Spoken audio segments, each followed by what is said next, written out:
Hey guys, this is Ritu from Lifester.com and this is my vlog.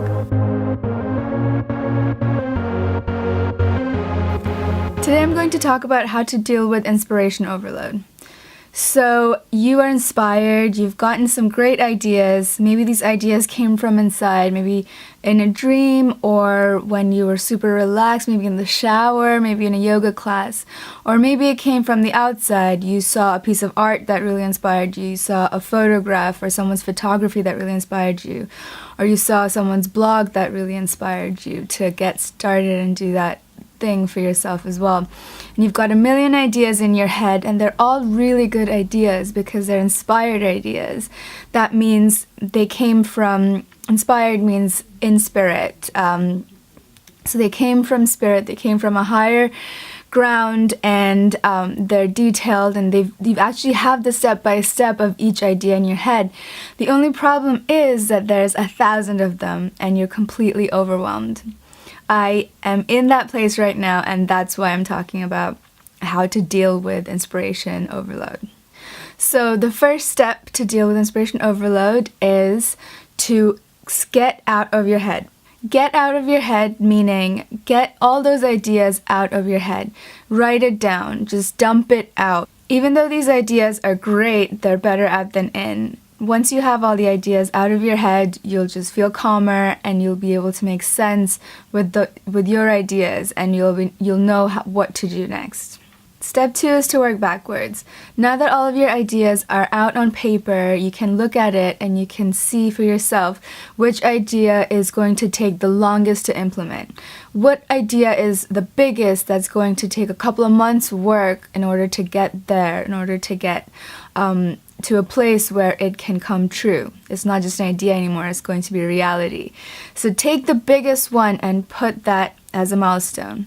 Then think of the next idea. What's another idea that's big but it's not going to take as long to put into place? Put that a little bit before that.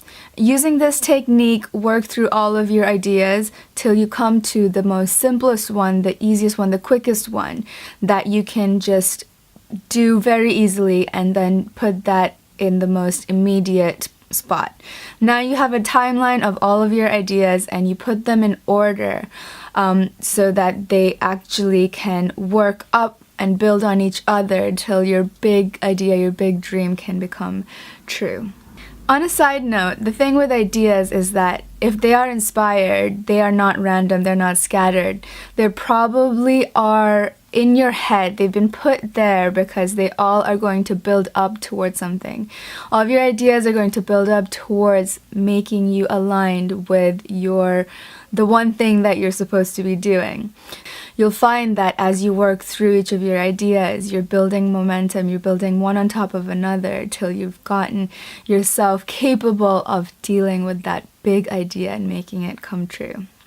Step 3 is to share your idea with a friend that you trust. This is important because this person is going to give you an outsider's point of view. They haven't spent days, weeks, months in your head mulling over all these ideas, getting completely overwhelmed. So they can look at it and tell you what is a good idea, what's a bad idea. If you trust them, then you listen to them and you'll take it with a grain of salt, and they'll help you to put it in the timeline that I just mentioned before. Step 4 is the last and most subtle one, and this particularly applies to ideas and inspiration that come from outside of ourselves.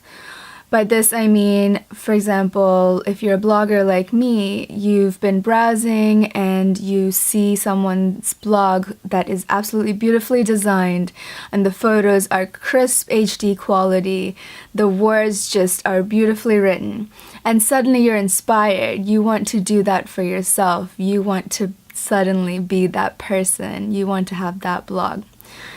This kind of inspiration comes from outside. This is not necessarily aligned with yourself. And in these type of situations, you fall into the risk of starting to compare yourself. So the tip here, the 4th step that you have to do is try not to compare yourself.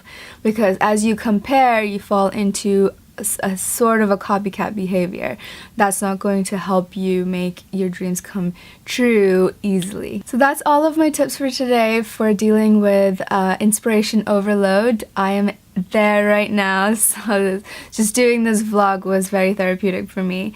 Thanks for watching, and please go check out thelifester.com and make sure you sign up for my newsletter, because I'm about to launch an online product and I'm going to announce it only on my newsletter, and those people that are on the newsletter are going to get a discounted offer for this product. So make sure you're on the mailing list, and thanks again. To the sky, 'cause we got the fire, fire, fire. Yeah, we got the fire, fire, fire. And we're gonna let it burn, burn, burn, burn. We're gonna let